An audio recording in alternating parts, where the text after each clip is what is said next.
Hello everyone, good evening to all of you. I hope आप सब अच्छे होंगे।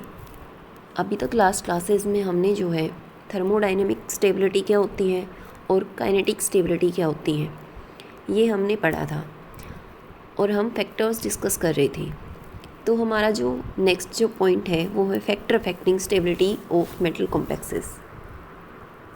ओके, तो जो भी कॉम्प्लेक्सेस अभी तक हमने पढ़े, चाहे वो थर्मोडाइनमिक स्टेबल हो या काइनेटिकली स्टेबल हो, उसके अंदर जो है जो नेचर ऑफ सेंट्रल मेटल होती है वो अफेक्ट करेगी।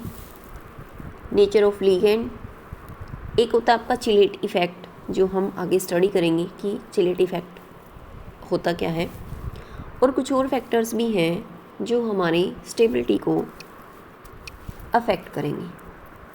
तो बात करते हैं चार्ज ऑन मेटल कैटायन। मतलब फर्स्ट जो हम स्टडी कर रही हैं नेचर ऑफ सेंट्रल मेटल, कि जो सेंट्रल मेटल हमारी होती है, को पता है किसी भी कॉम्प्लेक्स के अंदर मान लो ये मेटल है, ठीक है, यहाँ पे कोई भी लिगेंड एल लगा हुआ है, मान लो ये कोई हेक्सा कॉम्प्लेक्स है, तो ये जो होती है हमारी सेंट्रल मेटल कोऑर्डिनेशन स्फीयर के अंदर जो मेटल होती है, इसके ऊपर चार्ज कैसा है, वो चार्ज जो है अफेक्ट करेगा, और इसकी जो है ऑक्सीडेशन स्टेट भी बोल सकते हो, ठीक है। दूसरा इसका साइज़, कि मेटल का साइज़ बड़ा है तो क्या होगा, छोटा है तो क्या होगा, तो ये सब चीज़ें अफेक्ट करेंगी हमारी स्टेबिलिटी को। देखते हैं कैसे। तो पहले बात आती है चार्ज ऑन मेटल कैटायन। तो मेटल कैटायन के ऊपर जितना ज़्यादा पॉजिटिव चार्ज होगा, मान लो ये कोई मेटल है, पॉजिटिव चार्ज का मतलब ये है कि ऑक्सीडेशन स्टेट, ठीक है, हम ऑक्सीडेशन स्टेट निकालते हैं।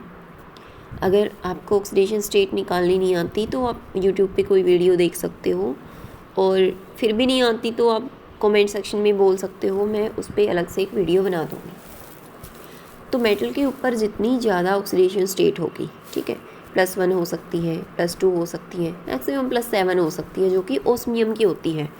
ओस्मियम एक ट्रांजिशन मेटल है जो सबसे ज़्यादा highest maximum oxidation state show करती है +1। ओके, तो जितनी ज़्यादा ऑक्सीडेशन स्टेट होगी मेटल के ऊपर कॉम्प्लेक्स, उतना ही ज़्यादा स्टेबल होगा। मतलब हम ये कह सकती हैं कि चार्ज ऑन मेटल, मेटल के ऊपर चार्ज डायरेक्टली प्रोपोर्शनल होगा स्टेबिलिटी के, ठीक है। उसके बाद हम बात करते हैं कुछ जो है ऐसे कॉम्प्लेक्सेस, देखो एक्सेप्शन हर जगह होते हैं, जैसे कि कुछ जो कॉम्प्लेक्सेस होते हैं लोअर ऑक्सीडेशन स्टेट में भी स्टेबल कॉम्प्लेक्सेस बना लेते हैं।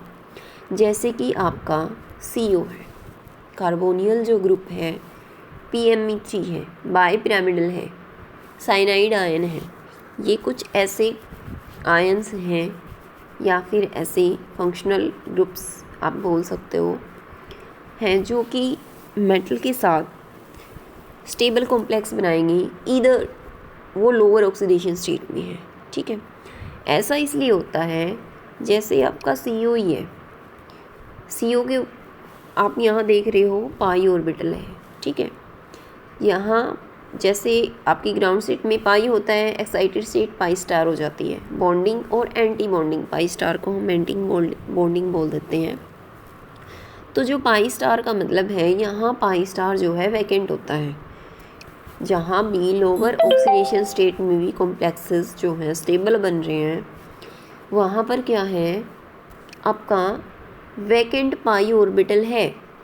और वैकेंट पाई ऑर्बिटल अगर हमारे पास होगा, देखिए ऐसे है ये, जैसे हम ये ले लेते हैं, हमारे पास CO है, ठीक है, ये CO है हमारे पास, यहाँ पर इसका ये पाई ऑर्बिटल है, ये क्या है, यहाँ खाली है, यहाँ कोई मेटल है, इसके साथ बॉन्डिंग करेगी, ये मेटल की ऑर्बिटल है, ठीक है, मेटल के पास d ऑर्बिटल है, तो यहाँ पे अगर इलेक्ट्रॉन है तो ये इसके साथ शेयर करेगा, ठीक है।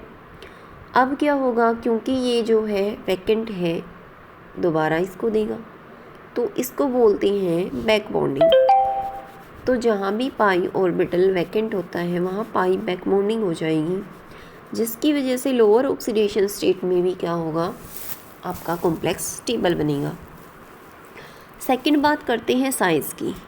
हमेशा जो है साइज़ और चार्ज जो है अपोजिट रिलेशन में देखे जाते हैं। जितने मोस्टली आपने एग्जाम्पल देखे भी होंगे, चार्ज बाय साइज़ रेशियो होती है, charge by size ratio, charge के डायरेक्टली साइज़ के इन्वर्सली।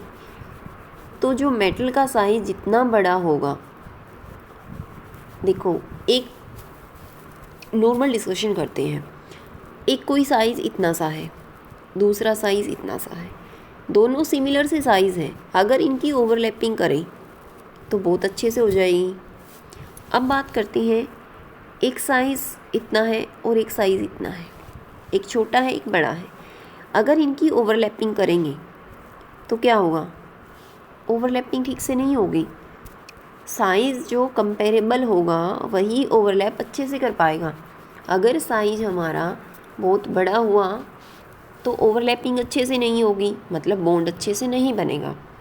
तो इसका मतलब ये हुआ मेटल का साइज़ जो है इन्वर्सली प्रोपोर्शनल होगा आपकी स्टेबिलिटी ऑफ कॉम्प्लेक्सेस के लिए।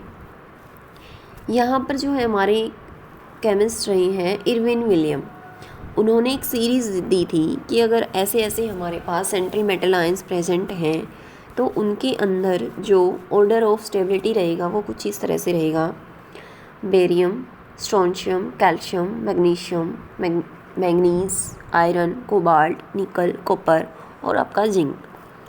यहाँ आप देख रहे हो कि जो कॉपर है उसकी जो स्टेबिलिटी है निकल से ज़्यादा है और जिंक से भी ज़्यादा है।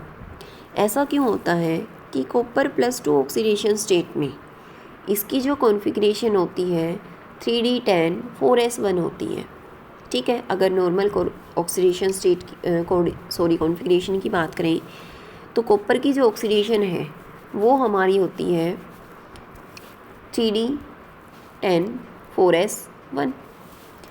अब बात करते हैं +2 आ गया, +2 आएगा तो एक यहाँ से चला जाएगा, एक यहाँ से चला जाएगा, हमारे पास बचेगा 3D9 कॉन्फ़िगरेशन। ठीक है, ऐसे ही अगर हम बात करें जिंक की, हमें तो जिंक और कॉपर में देखना है ना, जिंक की बात करते हैं। जिंक में क्या होता है 3D10 4s2, +2 देखना है तो ये चला जाएगा, मतलब ये कम्प्लीटली फिल्ड है। कम्प्लीटली फिल्ड है तो कोई बैक बॉन्डिंग, कोई लेना देना नहीं है इलेक्ट्रॉन का। इसी वजह से क्या है, कॉपर की जो है ज़्यादा होती है, कॉपर कॉम्प्लेक्स स्टेबल होंगे एज़ कंपैरिजन टू हमारे जिंक के डाइएनाइन की। नेक्स्ट हमारी जो बात आती है, नेक्स्ट हम बात करते हैं आपकी, तो ऑर्डर ऑफ स्टेबिलिटी हम बोल सकते हैं कि मेटल के ऊपर कैसे डिपेंड करता है। अगर मेटल के ऊपर चार्ज ज़्यादा है तो स्टेबिलिटी ज़्यादा होगी।